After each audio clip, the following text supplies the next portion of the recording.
बिस्मिल्लाहिर्रहमानिर्रहीम, अस्सलामुअलैकुम नाजरीन, आप देख रहे हैं द लास्ट स्टार और मैं हूं यासिर रशीद और मेरे साथ हैं सीनियर सहाफ़ी राना अजीम साहब।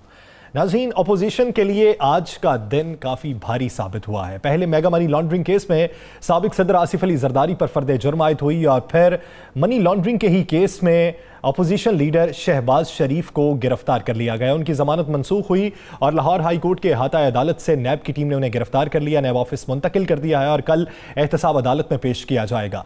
अब इस सारी सूरत हाल में APC जो PDM में तब्दील हो चुकी है उस पर क्या असर पड़ेगा? इस सारी सूरत हाल में मरियम नवाज साहिबा जो खुलकर सामने आई हैं और इदारों पर तनकीद कर रही हैं, उसका पाकिस्तान मुस्लिम लीग नून की सियासत पर क्या असर पड़ेगा? इसी पर बात करने के लिए वज़ीर इत्तलात पंजाब फयाजुल हसन चौहान साहब ने हमें ज्वाइन किया। चौहान साहब, बहुत शुक्रिया आपके वक्त का।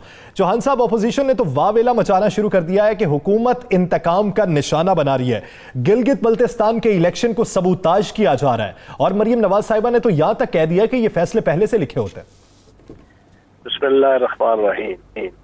देखें, इस आले शरीफ और आले जरदारी और इस आल पाकिस्तान लूटमार एसोसिएशन और इस पाकिस्तान डिमोलिशिंग मूवमेंट PDM के जितने करता धरता है, उनका एक डिलेमा है और एक कमजोरी है और एक ट्रेजेडी है। वो ये है कि सवाल गन्ना जवाब चन्ना के मज़ाक, इनसे सवाल कुछ और करो, जवाब आगे से कुछ और आता है। अब ख्वातीन को हरासा करने जाते हैं तो पकड़े जाएं तो कहते हैं कि जनाब तंजीम साजी करने गए थे। जब उस तंजीम साजी के ऊपर कानून गिरफ्त करता है तो कहते हैं इंतकाम लिया जा रहा है। इनकी करप्शन के ऊपर अदालतें फैसले करें तो ये अदालतों को ही रगेतना शुरू कर देते हैं। आज तो इन्होंने हद मका दी। आज मैं समझता हूँ कि पाकिस्तान की आला अदलिया की इन्होंने तौहीन की है और उसका तौहीन अदालत का नोटिस अदालत को लेना चाहिए। पहले इनकी वो किराए की तर्जमान आई, उन्होंने आगे कहा जनाब कि ये नैब न्याजी गठजोड़ है। अब इसके बाद लाहौर हाई कोर्ट को भी जना ये गठजोड़ के जनाब शरीक समझ रहे हैं। फिर उसके बाद आज प्रेस कॉन्फ्रेंस करके बेगम सफदर अवान साहिबा ने सवाल गन्ना जवाब चन्ना के मजाक और फिर खोता मरिया खारियां तो सोग वजीराबाद के मजाक, आपका जना चाचा पकड़ा गया 4 साल की अनथक मेहनत के बाद, एहतसाबी अदारों की, इन्वेस्टिगेटिव अदारों की, GITs की, उनकी अनथक मेहनत के और अर्करेजी के बाद जनाब आप वो गिरफ्तार हुए हैं तो आप उसको गिलगित बल्तिस्तान के साथ और नवाज शरीफ का साथ देने के साथ जोड़ रही हैं। मैं इनसे पूछता हूँ कि मुझे ये बता दे पिछले 2 सालों में कितने दौरे किए शहबाज शरीफ साहब ने गिलगित बल्तिस्तान के? मैंने तो ये सवाल उठाया आज दिन से। मुझे एक दौरा बता दे जो ये शाह बहादुर कि जिसकी गिरफ्तारी को ये गिलगित बल्तिस्तान का इलेक्शन जीतने या उसके साथ रेगिंग के साथ जोड़ने की कोशिश कर रहे हैं। इनकी ट्रेजेडी ये है कि जो चोर बाजारी इनकी पकड़ो, जो लूटमार पकड़ो, जो करप्शन पकड़ो, जो अदालतें इसके ऊपर इनको गिरफ्त करें, जो एहतसाबी अदारे गिरफ्त करें, ये उसको आवाम की आंखों में मिर्चें झोल के जना धोल के ये उसको कोई और रंग देने की कोशिश करते हैं। अब इन्हें पता था शहबाज शरीफ साहब को कि मैंने 2 दिन बाद 4 दिन बाद गिरफ्तार हो जाना है। इन्होंने प्रेस कॉन्फ्रेंस करके जनाब सियासी शहीद बनने की कोशिश की। तो आज बेगम सफदर अवान साहिबा ने वही अपनी पुरानी रवायत को ताज़ा किया। लेकिन एक बात मैं बता दूं, और ये बड़ी ब्रेकिंग मैं आपको खबर बता रहा हूँ, सबसे ज्यादा अगर आज खुशी हुई है ना किसी को तो वो बेगम सफदर अवान साहिबा को। यानी आप कह रहे हैं फायदा हुआ उन्हें? सबसे ज्यादा खुशी बेगम सफदर अवान को हुई है अपने इस चाचे की गिरफ्तारी की। सबसे ज्यादा उनकी ये जहन है कि अब वो खुल के खेलेंगी।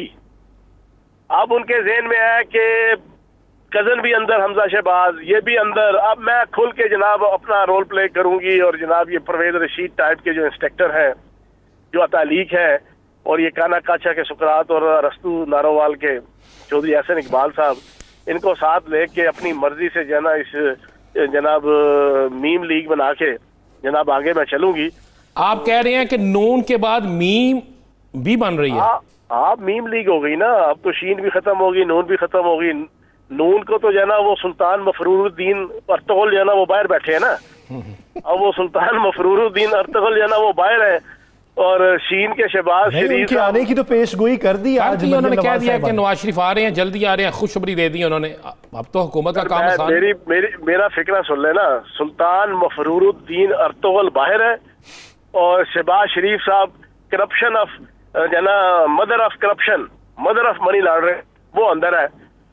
एक बाहर है, एक अंदर है। पीछे जनाब सुनिए ओजन गलियां में मिर्जा यार नचे के मजाक मीम लीग जनाब फुल अपना गेम खेलेगी और मजीद सत्यानाश और सवा सत्यानाश जना इस लीग की फेरेगी, आले शरीफ की भी और जनाब इस लीग की भी।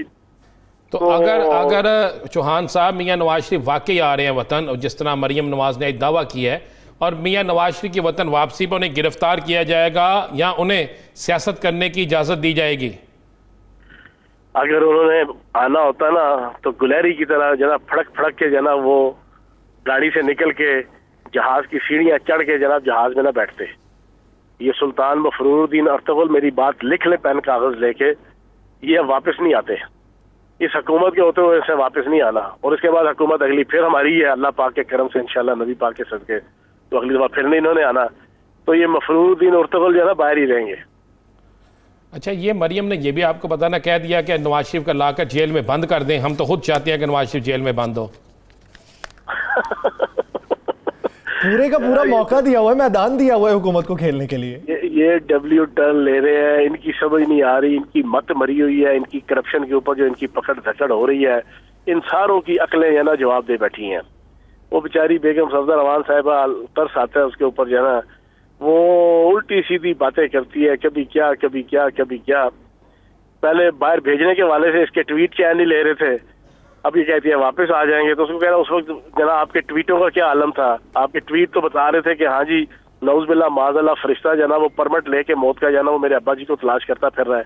उस वक्त तो आप हर 3 मिनट बाद जना एक ट्वीट करती थी कि जल्दी जल्दी बाहर भेजो, बाहर ना भेजा, और ये अगर खुदा न खास्ता दुनिया से गए तो इसका कत्ल जो है ना वो इमरान खान साहब से आएगा। याद है ना आपको? एक और बड़ा बयान मरियम नवाज साहिबा ने ये दिया कि शहबाज शरीफ साहब लीडर नहीं इमाम है। वो लीडर नहीं, वो गीदड़ है, गीदड़ बाहर बैठते हैं, गीदड़ भागते हैं। नहीं, शहबाज शरीफ साहब के बारे में उन्होंने कहा, शहबाज शरीफ साहब के बारे में कहा लीडर नहीं इमाम है।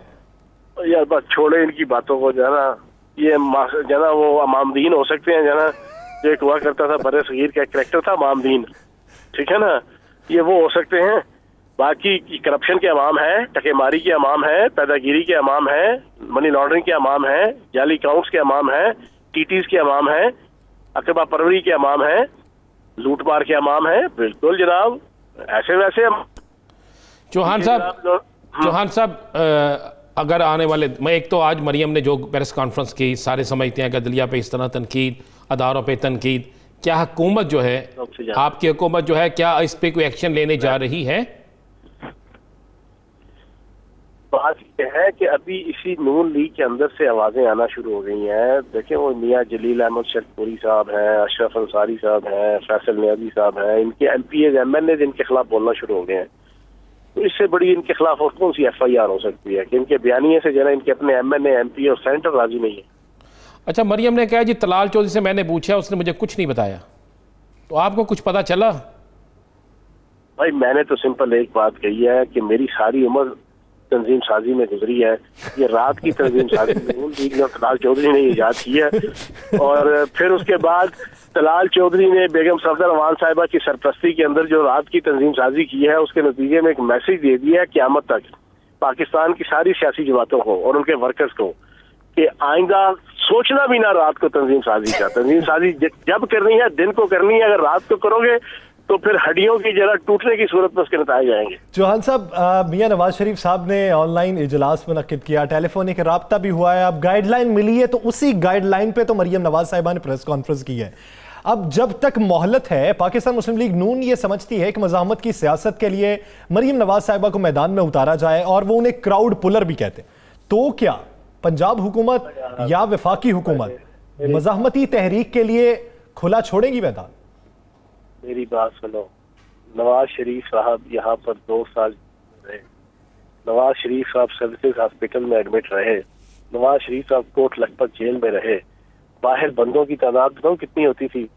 नवाज शरीफ तेरे जानसार 1-2 नहीं पूरे 4, बस इससे ज्यादा नहीं होते थे। लाहौर शहर के अंदर जहाँ 90% सीटें MNA MP, 90% पॉलिटिकल इंतखाबी मैंडेट जो है वो नून लीग के पास है, उसके बावजूद उक्का दुक्का टावा टावा लोग होते थे। ये कौन सी इनकलाब और तब्दीली की? लोग इनकी सियासी तौर पर इनके ऊपर थूकते भी नहीं है अब, कि जो मोदी की जुबान बोले, जो अजीत देओल की जुबान बोले, जो मेजर गौरव आर्या की जुबान बोले, जो इंडियन रॉ की जुबान बोले, जो मुल्क दुश्मन ताकतों की जुबान बोले, उस पार्टी को पाकिस्तान की 22 करोड़ अवाम मुहिब्बे वतन है। पीछे नून लीग के MNA MPA मुहिब्बे वतन है, नून लीग का वोटर जो है वो मुहिब्बे वतन है। वो पागल नहीं है कि जो बदजानत लोगों के पीछे अपनी औलादों को जाना इनकी तहरीक का ईंधन बनाए। आज चौहान साहब, अभी बिलावल भुट्टो साहब ने भी बड़ा प्यारा बयान दे दिया मरियम के हक में। तो ये अचानक मोहब्बत, चूँकि काफ़ी देर से दोनों सियासी जमातों में बड़ा इत्फाक और मोहब्बत बढ़ रही है, तो क्या अगर ये आने वाले दिनों में इन्होंने ये भी फैसला कर लिया है कि आपको मैं भी खबर देता हूँ कि लाहौर, गुजरांवाला या फैसलाबाद या पिंडी, इन 4 जगहों से तहरीक शुरू की जाएगी, अगर ये यहाँ से एहतजाजी तहरीक शुरू करते हैं, आप उन्हें इजाज़त देंगे? सर जी, ये तहरीक चलाएं, ये एहतजाज करें, ये खंभों पे चढ़ें, ये केटू की पहाड़ी पे चढ़ें, ये पार्लियामेंट में आए या यूएनओ जाएं, ये जिधर जाएं, इनको कोई हासिल वसूल नहीं होना, क्योंकि इनके खिलाफ, इनकी बेमिसाल और ताबनाक करप्शन के खिलाफ एहतसाबी अदारे और अदालती अदारे जिद्दोजहद कर रहे हैं। ये आवाम को बेवकूफ़ नहीं बना सकते। यानी चौहान साहब, आपके नजदीक ये जो भी मज़ाहमत की सियासत करना चाहें या तहरीक चलाना चाहें, उसमें कामयाब नहीं हो सकते। बहुत शुक्रिया आपके वक्त का। नाज़रीन, इसी इशू को आगे बढ़ाएंगे और बात करेंगे कि इस पर पाकिस्तान मुस्लिम लीग नून क्या राय रखती है, एक शॉर्ट ब्रेक के बाद।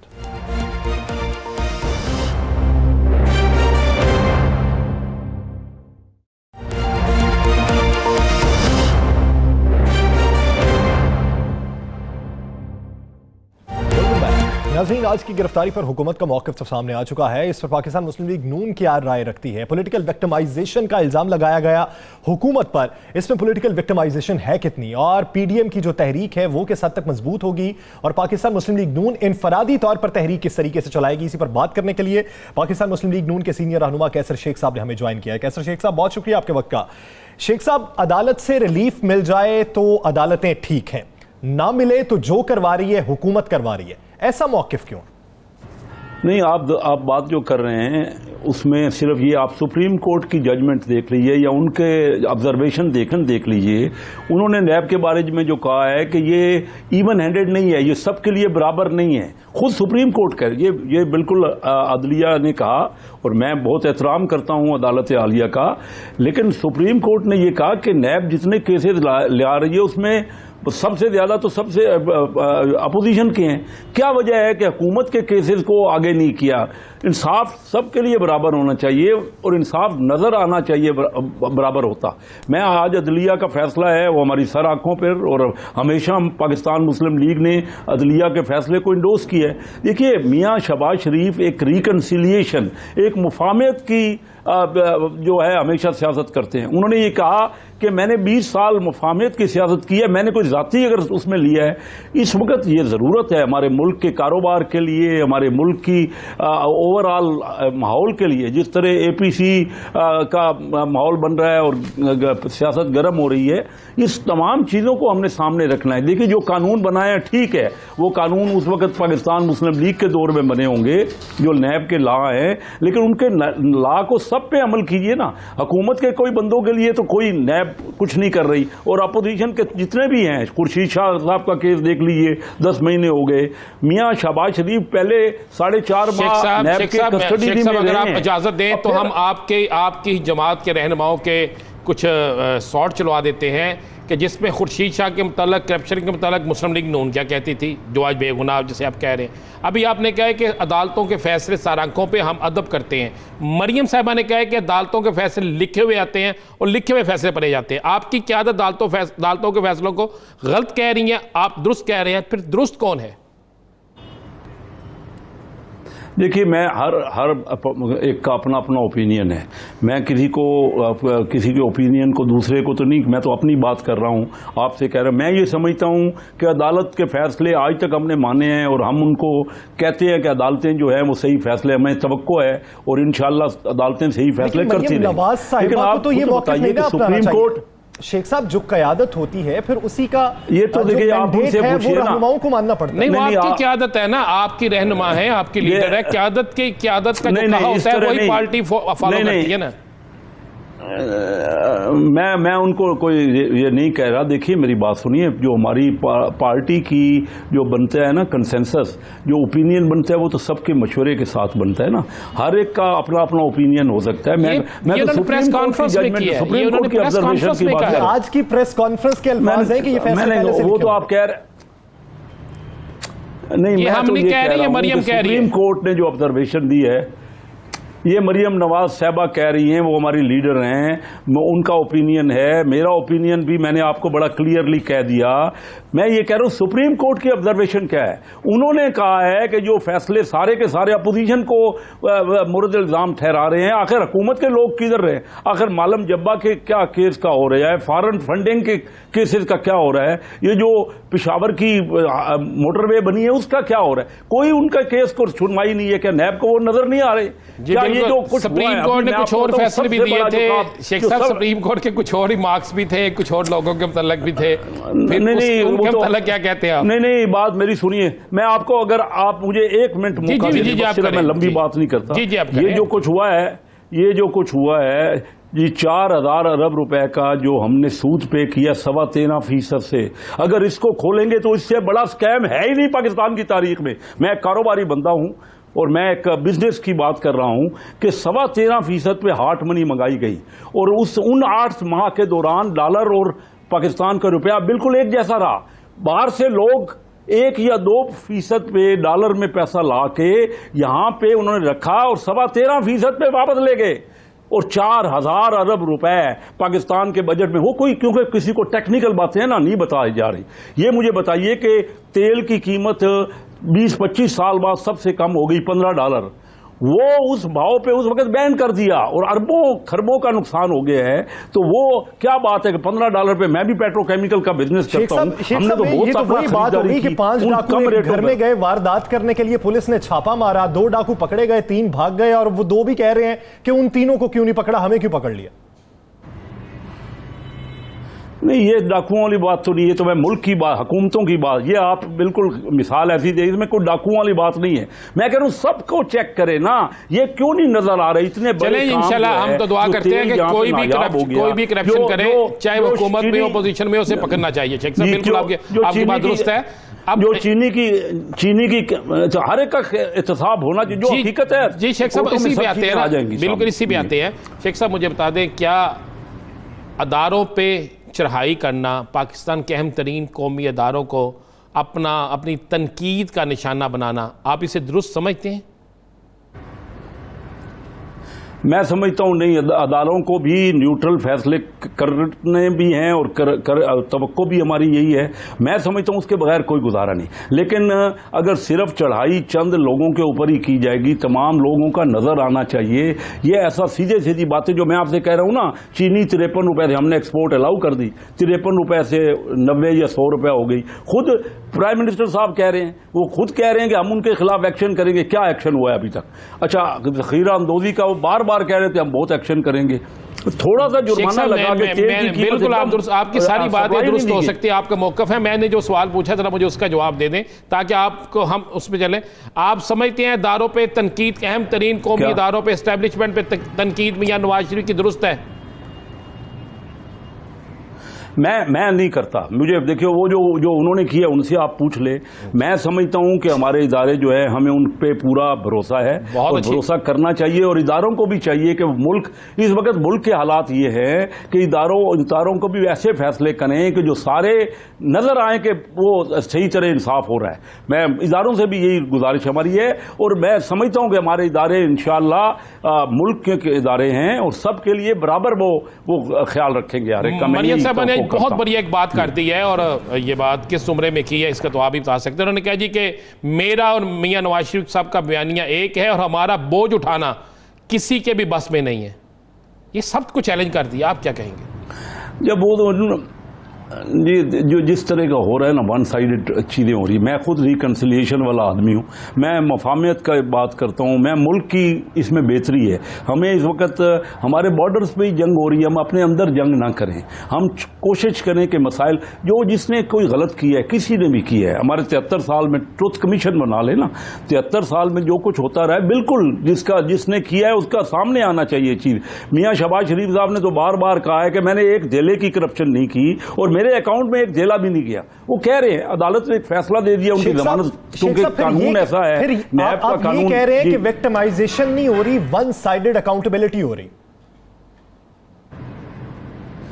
हाँ, ये मैं कह रहा हूँ कि वन साइडेड, बिल्कुल मैं मेन यही कह रहा हूँ कि अकाउंटेबिलिटी सबकी होनी चाहिए, मेरी भी करें, सबकी करें, और मुल्क हमारे को आगे लेके चले। हमारे मुल्क, देखिए जो हमने नए कानून बनाए ना, मैं आपको अभी बताऊँ, रिसेंटली जो नैब का नया कानून बनाया कि हर बिजनेसमैन को जिसको चाहे वो 6 महीने पकड़ ले, इन कानूनों के बाद बाहर से पैसा कोई लेके पाकिस्तान से कोई भी नहीं आएगा।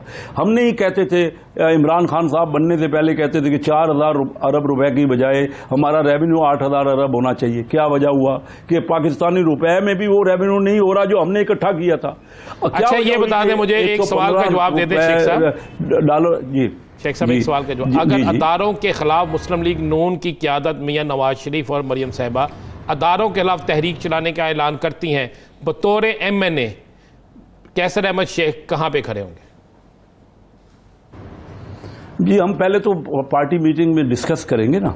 मेरी कोशिश होगी कि हम इस तरह आपस में नहीं खड़े हों। हम भी एक पार्टी, अहम पार्टी है, मुल्क की बहुत पॉपुलर पार्टी है, तो मेरी तो एक पहले अपनी पार्टी में भी तो एक डिस्कशंस होंगी ना। हम कोशिश करेंगे कि ये मामला ना इस तरह ना हो, ये हमारे मुल्क के मफाद में नहीं है, मैं ये समझता हूँ। बिल्कुल ठीक। तो मुझे चलें एक बात बता दें, आपके बिल्कुल करीब एक शहर है फैसलाबाद, वहाँ पर तलाल चौधरी का वाक़या, उनकी वीडियो सामने आ गई मुझे कि उनको तंजीम साजी के बुलाया गया और तन साजी उनकी कर दी गई। इस पे क्या इन्फॉर्मेशन है, क्या कहेंगे आप? फैक्ट फाइंडिंग एक कमेटी बना दी गई है राना सनाउल्लाह साहब ने, जो सूरत हाल सामने आएगी। क्या कह रहे हैं जी आप? उन्होंने तो उससे रिस्पॉन्ड ही नहीं किया फैक्ट फाइंडिंग कमेटी को, वो तो गायब है। लेकिन कोई फैसला कर लेने देना। राना सनाउल्लाह साहब से पूछते हैं ना कि उन्होंने क्या उनके सामने पॉइंट्स आए हैं, वो कोई बताएंगे तो हम कोई बात कर सकता हूँ ना। मैं क्या कह सकता हूँ यहाँ बैठे हुए? ये मामला इस किस्म का है, आपके सामने है, जो जिस किस्म के सेंसिटिव मैटर्स है ये, तो ये मैं अभी बगैर कोई चीज़ जाने हुए तो कोई बात कर नहीं सकता, लेकिन 2-3 दिन में ये बात खुल जाएगी। बहुत शुक्रिया कैसर अहमद शेख साहब, इस हवाले से अपना वक्त दे। नाज़रीन, इसी को आगे बढ़ाएंगे और पाकिस्तान पीपल्स पार्टी की आने वाले दिनों में हिकमत अमली क्या होगी, इस पर बात करेंगे एक शॉर्ट ब्रेक के बाद।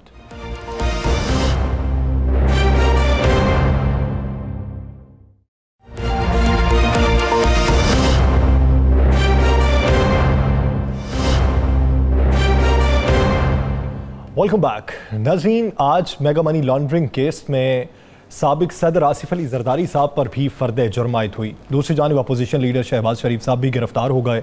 तो आने वाले दिनों में PDM की तहरीक क्या मजबूत होगी या फिर सबूताश हो सकती है?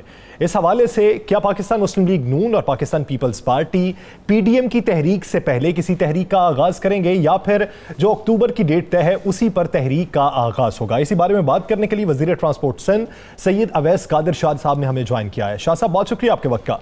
शाह साहब, आसिफ अली जरदारी साहब पर भी फर्द जुर्म आयद हो चुकी है, शहबाज शरीफ साहब की भी गिरफ्तारी अमल में आ चुकी है, तो क्या PDM की जो तहरीक है वो वक्त से पहले चलेगी या फिर अपनी मुकर्ररा वक्त पर चलेगी? बिस्मिल्लाहिर्रहमानिर्रहीम। देखिए जी, ये पहले तो ये कहूँगा कि ये ऑल पार्टीज कॉन्फ्रेंस जो हुई, ये उसकी कामयाबी की पहली निशानी है कि हर तरह से प्रेशर आना शुरू हो गया। वो केसेस जो बंद थे या स्लो चल रहे थे, जो हाथ के बनाए हुए हैंडमेड केसेस हैं, जिनमें कुछ देखा नहीं जाता कि असलियत क्या है, कितने सालों से चल रहे हैं, शवाहिद क्या है, सबूत क्या है, आपको करेक्टर असैसिनेशन करनी है पॉलिटिकल पार्टीज की।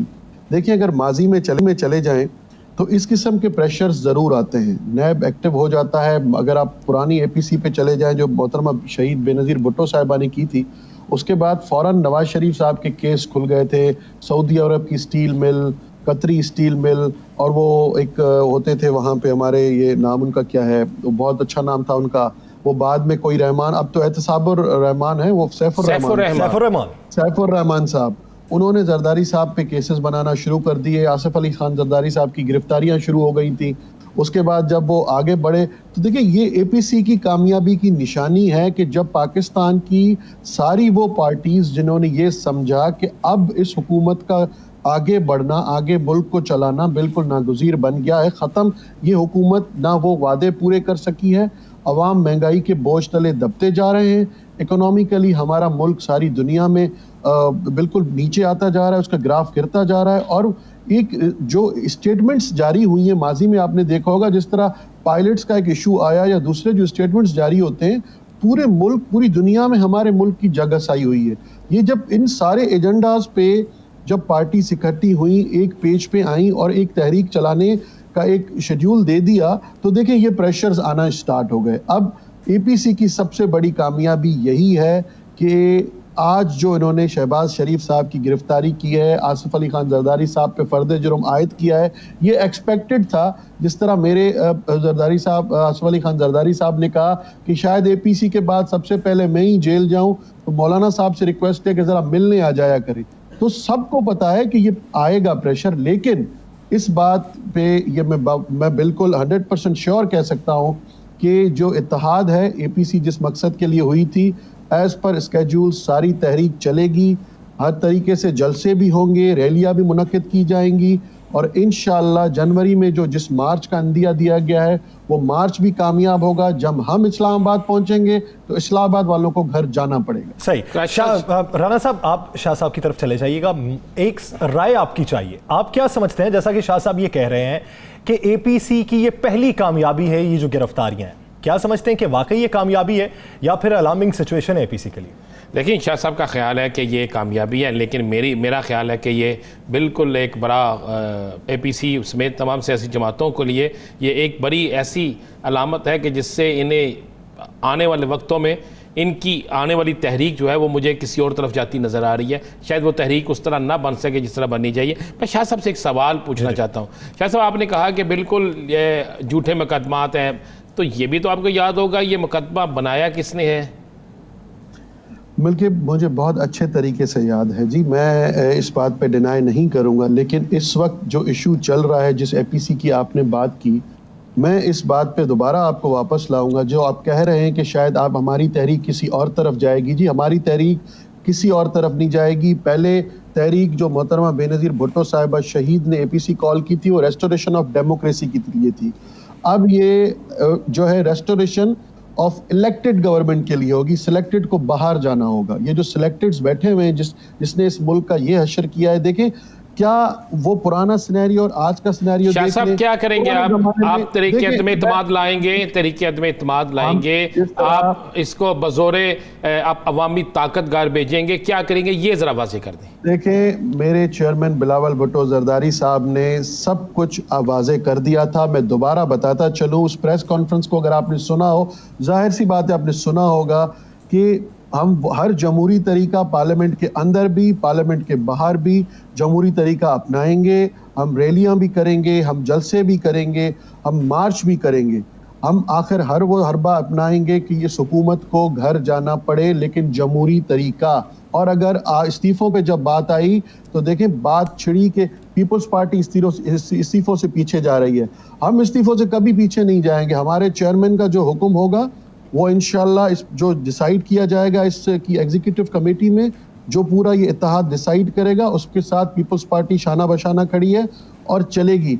एक बात और मैं इसमें इंक्लूड करता चलूं, देखिए क्या ये सिनेरियो पुराने से डिफरेंट है। पुराने में एक हुआ करते थे ब्रिगेडियर राशिद कुरैशी साहब, वो आते थे, शेख रशीद जो आजकल किरदार अदा कर रहे हैं, वो आके इस किस्म के बयानात देते थे, कुछ मुलाकातों का बताते थे, कुछ टेलीफोन्स का बताते थे। आज वही काम शेख रशीद कर रहे हैं। अगर मुलाकातें होती हैं तो मुलाकातों का बताया जाता है ना, अगर आग ही नहीं लगी तो फिर धुआं कैसे निकलेगा? अरे जी, अगर मुलाकात आपकी हुई है इस मुल्क की सालमियत के लिए, इस मुल्क की बका के लिए, इसकी सिक्योरिटी रीजंस के लिए, तो अब फौज भी हमारी, मुल्क भी हमारा, हम ऑन करते हैं। अगर हम पॉलिटिशियंस अपने जनरल साहिबान से, अपनी फौज से मिलने जा रहे हैं और वो मुल्क की सिक्योरिटी का मसला है, तो उसको दूसरा रंग तो ना दिया जाए। अगर उस पर डिस्कशन करना है और एक तरफ डिस्कशन को ले जाया जा रहा है, एपीसी से क्यों ध्यान हटाया जा रहा है, क्यों महंगाई से ध्यान हटाया जा रहा है? क्या हुआ जब कश्मीर कॉज के लिए हम लोगों ने एपीसी कॉल की थी तो उसको कहते हैं कि पीपल्स पार्टी गैर जमहूरी तरीका अपनाएगी। हमने जो दो एपीसी पहले हम कॉल कर चुके हैं। अच्छा शाह साहब, मुझे ये बता दें कि आज मियां मोहम्मद शहबाज शरीफ की गिरफ्तारी को आप एपीसी की कामयाबी करार दे रहे हैं। आप समझते हैं कि मियां मोहम्मद शहबाज शरीफ पर जो इल्ज़ामात लगे हैं, जो सबूत दिए गए हैं कि एक उनका अगर वो साथी मुलाजम है जिसकी 25,000 तनख्वाह है तो उसके अकाउंट में 25 करोड़ रुपया किस तरह आ गया, अगर उन पे इल्ज़ामात सच हैं तो ये फिर भी एपीसी की कामयाबी है? देखें जी, ये डिसाइड करना कोर्ट का काम है। तो कोर्ट ने डिसाइड किया ना आज। देखिए तो फिर शाह साहब यही तो सवाल उठता है ना, सवाल तो यही है कि फिर हुकूमत पे इल्जामात किस बात के हैं? जमानत मंसूख तो कोर्ट कर रही है, फर्दे जुर्म कोर्ट में आयद हो रहा है, अदालतों का हुकूमत से सरोकार आयद हुआ, अब ट्रायल चलेगा। लेट द कोर्ट डिसाइड कि क्या होता है। ये तो वही हो गया कि तोशा खाना केस जो है, जिसका कोई वास्ता नैब से था ही नहीं, अगर कभी टैक्स कम भरा गया या प्राइस कम दी गई तो आप कोर्ट में चले जाते। Let the court decide. उसमें नैब को आगना पड़ गया। नैब को उससे वास्ता क्या है? माजी में प्रेसिडेंट्स और प्राइम मिनिस्टर साहिबान ये अवेल करते रहे, जो उन्हें कॉन्स्टिट्यूशन उनका राइट है, वो अपनी टैक्स जो उनको ओरिजिनल प्राइस में वो बाकायदा चीजें उनको मिलती हैं। ये तो वही बात हो गई। अब शहबाज शरीफ साहब अब जाएंगे कोर्ट में, ट्रायल चलेगा। अब जो फाइनल चीज आएगी उसको हमने फेस करना होगा। जो भी हम तो ये कह रहे हैं कि ना हम इस मुल्क से जाएंगे, ना हम कभी गए हैं। अगर माजी में देखेंगे तो सिर्फ पाकिस्तान पीपल्स पार्टी की लीडरशिप है। इसमें कोई शक नहीं, पीपल्स पार्टी की लीडरशिप मुल्क में रहती है, पीपल्स पार्टी की लीडरशिप फेस करती है। इसमें शाह साहब कोई दूसरी राय नहीं है कि पीपल्स पार्टी की लीडरशिप फेस करती है। शाह साहब इसमें कोई दूसरी राय नहीं। पीपल्स पार्टी की लीडरशिप जो है बाकायदा सुनती भी है, इसमें कोई दूसरी राय नहीं है। इस पर आपने साबित किया है। मेरा एक ही सवाल, अगर शहबाज शरीफ पे करप्शन के केस साबित हो जाते हैं तो क्या फिर भी उनके केस को आपकी मुत्तहिदा पोजीशन लेकर चलेगी? देखें, बात सुने, मैं एक चीज वाजे करना चाहता हूं। पॉलिटिकल पार्टी सब साथ हैं। अगर किसी पे कोई भी करप्शन का केस साबित होता है तो वो कोर्ट में फेस करेगा और वो ही has to face the consequences. लेकिन हम पहले भी ये डिमांड कर रहे हैं, हम आज भी डिमांड कर रहे हैं। देखें जी, शहबाज शरीफ साहब पे फुल स्टॉप आप भी प्लीज ना लगाएं ना। शहबाज शरीफ साहब पे केस चला भी, फर्द जुर्म आयद भी हो गया, वो गिरफ्तारियां भी हो गई। अक्रॉस द बोर्ड क्यों नहीं जाते? क्या हो गया है इनको? आखिर ये इदारे सिर्फ उन पे क्यों फोकस कर रहे हैं? आज तो नैब का चेहरा खुल के सामने आ गया है कि नैब आखिर किन मकासद के लिए यूज हो रहा है। साहब, अगर आपको सिंध हुकूमत से इस्तीफा देना पड़ता है, तहरीक जनवरी में जाके इस्तीफों पे जाती है, तो पीपल्स पार्टी तैयार है सिंध हुकूमत से इस्तीफा देने के लिए? देखिए, हमारे चेयरमैन साहब ने जो वादा किया है, जो हमारा चेयरमैन साहब मिशन लेके आगे चल रहे हैं, जो APC का एग्जीक्यूटिव कमेटी डिसाइड करेगी, सिंध हुकूमत हो, पाकिस्तान पीपल्स पार्टी के MNAs हो, अगर ये बात आई और ये वक्त आया तो हम पीछे नहीं हटेंगे। और इंशाअल्लाह हम क्यों इस चीज से घबराएं, हम अगले दफे इससे ज्यादा ताकतवर बन के आएंगे इलेक्शन लड़के, जब वो इलेक्शन गिलगित बल्तिस्तान के इलेक्शन में जा रहे हैं। आप गिलगित बल्तिस्तान के इलेक्शन में जा रहे हैं कि नहीं जा रहे? देखें, हमारी डिमांड है कि गिलगित बल्तिस्तान के इलेक्शंस को फ्री एंड फेयर बनाया जाए। स्पीकर के पास कोई अथॉरिटी नहीं है या फेडरल मिनिस्टर्स के पास कोई अथॉरिटी नहीं है कि वो मीटिंग कॉल कर रहे हैं उसको फ्री एंड फेयर करने के लिए। जिस फोरम को वो मीटिंग करनी चाहिए वो करें और ये यकीन दयानी कराएं कि वो पूरा फेयर ग्राउंड होगा सब पार्टीज के लिए। जितनी भी पॉलिटिकल पार्टीज इलेक्शन लड़ रही हैं, वो कोई भी पार्टी हो, उनको फेयर ग्राउंड दिया जाए। हम जरूर पॉलिटिकल जमात हैं, हम इलेक्शन में जाएंगे। तो शाह साहब, ये मौकिफ उस वक्त क्यों नहीं अपनाया कि जब मुलाकात के लिए बुलाया था? ये तो मरियम नवाज साहिबा के बयान के बाद मौकिफ अपनाया गया कि उनका सरोकार नहीं। देखें जी, जब कोई मीटिंग होती है तो उसके एजेंडाज डिसाइड किए जाते हैं। अगर वो एक मीटिंग सिक्योरिटी के हवाले से थी और उसका एजेंडा जो था उस पर सारे पार्टीज गई, हम अपने फौज के अला क़यादत से मिलने में पॉलिटिशियंस को कोई वो नहीं है, सब लोग गए, सब लोगों ने वहाँ बात की, अपने इश्यूज रखे। ये बहुत अच्छी बात है कि अगर मुल्क की जो हमारा नेशनल कॉज है उसके लिए अगर हम सब इकट्ठे हो जाते हैं तो सबसे पहले पाकिस्तान। बहुत शुक्रिया अवैस कादर शाह साहब इस हवाले से अपना वक्त देने के लिए। नाज़रीन, दीगर इश्यूज पर बात करेंगे एक शॉर्ट ब्रेक के बाद।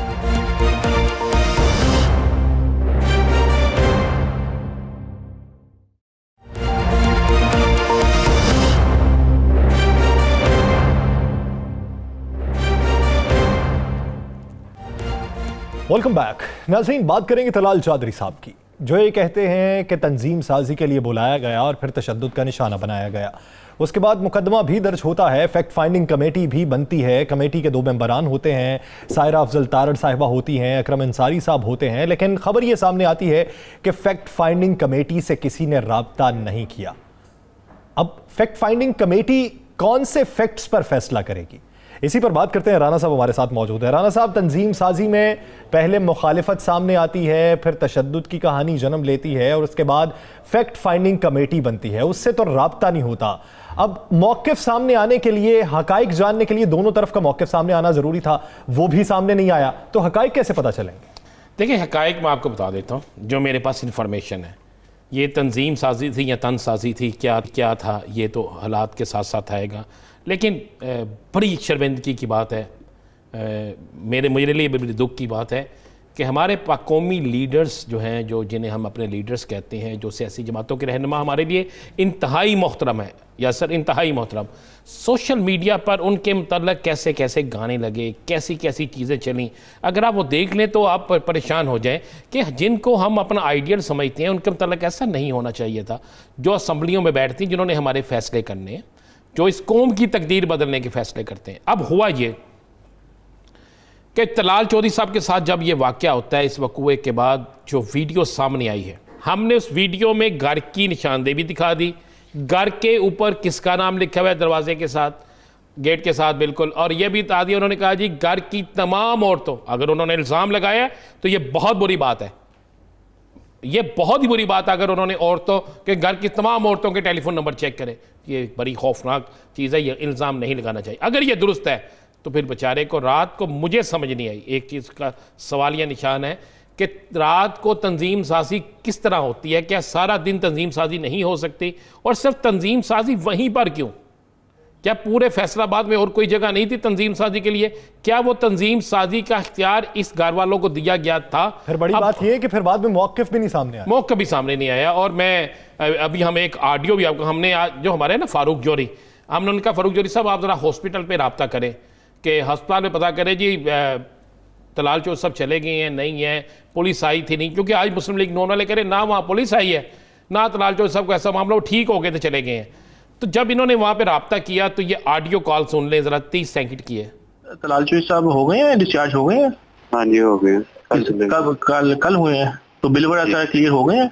जी हो गए होंगे उनके। खुद अब अपनी ख्वाहिश पे गए हैं कि डिस्चार्ज किया गया हॉस्पिटल की जाने से? सर उनकी सिर्फ ये है कि उनकी सर्जरी हुई थी जब वो आए हैं हॉस्पिटल में, ठीक है। सर्जरी होने के बाद यहाँ पे विजिट किए हैं काफी लोगों ने, उनकी जो इतलात की हैं, मरियम औरंगजेब, उन्होंने उनसे बात की होगी, खैर वो चले गए हुए हैं, और संडे को तकरीबन डॉक्टर तो नहीं होते हैं, शायद वो अपनी मर्जी से डिस्चार्ज हुए हैं। अपनी मर्जी में। तो पुलिस कितने बजे आई थी? पुलिस का कंफर्म नहीं, टाइम नहीं कंफर्म है, लेकिन आई थी, जब वो आई है तो वो चले गए हैं। चले गए थे वो? तो मरियम साहिबा परसों आई थी? हाँ जी, वो रात को आई थी, फिर दिन को भी आई थी शायद। अच्छा, रात को भी आई थी। चलो ठीक होगा, थैंक यू भैया। मर्जी से वो अपनी गए हैं। मरियम औरंगजेब साहिबा से राबिता हुआ है, यानी फैक्ट फाइंडिंग कमेटी सिर्फ अवाम को बताने के लिए है, हकीकत में उसका कोई वजूद नहीं है। अब बिल्कुल, अब मैं आपको एक बड़ी अहम खबर दे रहा हूँ, और ये मैं ब्रेक कर रहा हूँ, और मैं इसे चैलेंज से ब्रेक कर रहा हूँ, मैं लफ्ज़ इस्तेमाल कर रहा हूँ चैलेंज से।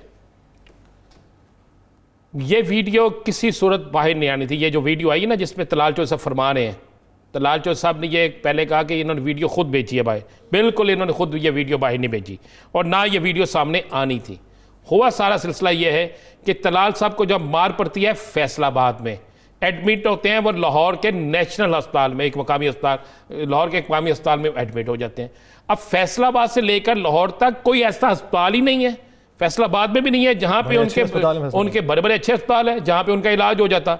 अब वहां पे दाखिल होने के बाद जब एक प्लानिंग होती है, प्लानिंग ये थी कि ये अदारों पे डाल दिया जाए कि अदारों ने तशद्दुद का निशाना बनाया है, ताकि सारी बात उस तरफ चली जाए, फिर बदनामी इदारों पे डालने की कोशिश की जाए। जब ये चीज़ें सामने आना शुरू होती हैं तो अचानक सोशल मीडिया पे शोर मच जाता है। सोशल मीडिया पे शोर मचने के बाद आपको याद है इनकी फैमिली की तरफ से आता है कि जनाब ये सीढ़ियों से गिर गए, किसी की तरफ से आता है कि एक्सीडेंट हो गया, किसी की तरफ से दूसरी चीज़ें आनी शुरू हो जाती है। फिर एक अचानक जब एक वीडियो सामने आती है तो सारी प्लानिंग दरे की दरी रह जाती है। अदारों पे इल्ज़ाम लगाने की प्लानिंग, मैं ये यासर आपको बिल्कुल बात जो कह रहा हूँ ये मैं सबूत के साथ कह रहा हूँ, ये सारी प्लानिंग दरी की दरी रह जाती है। अब उस प्लानिंग के बाद होता यह है कि अब मुस्लिम लीग नून अपने आप को बचाने के लिए जनाब मोहतरमा मरियम औरंग साहब का ड्यूटी लगाते हैं। उन्होंने आपने सुन लिया, 2 दफ़ा 3 दफ़ा जाती हैं, बड़ी मरियम साहिबा से उनकी गुफ्तगू कराती हैं, जिसके बाद ये फाइनल किया जाता है कि दोनों तरफ से कोई कानूनी कार्रवाई नहीं होगी, ज़बान बंदी कर दी जाएगी। वो जो वीडियो बाहर आई थी उसमें जब वो कहते हैं कि मुझे तंजीम साजी के लिए बुलाया गया, तो एक किरदार है, दाढ़ी सी रखी हुई है, वो आगे से करता है, तो बाद में वो कहते हैं मुझे 3 बार फोन किया गया, फिर वो आगे से कहता है वो किरदार कौन है? वो किरदार उसी घर का एक फर्द है जी, वो उसी घर का एक फ़र्द है। और आने वाले अगर इन्वेस्टिगेशन ठीक हुई तो नजर आएगा। जरा आप इतलाल साहब की देखें ना, ज्यादती हुई इतलाल साहब के साथ, बाजू देखें और साथ में देखें पूरा कपड़े गीले हैं। जिस तरह किसी को बहुत ज्यादा तनसाजी नहीं किसी के साथ की जाती, तो ये हुआ और ये नहीं होना चाहिए। जो हकायक है वो हकायक मंजर आम पर आने चाहिए। नाज़रीन, द लास्ट स्टार से मुझे और राना अजीम साहब को दीजिए इजाजत। अल्लाह ने के बाद।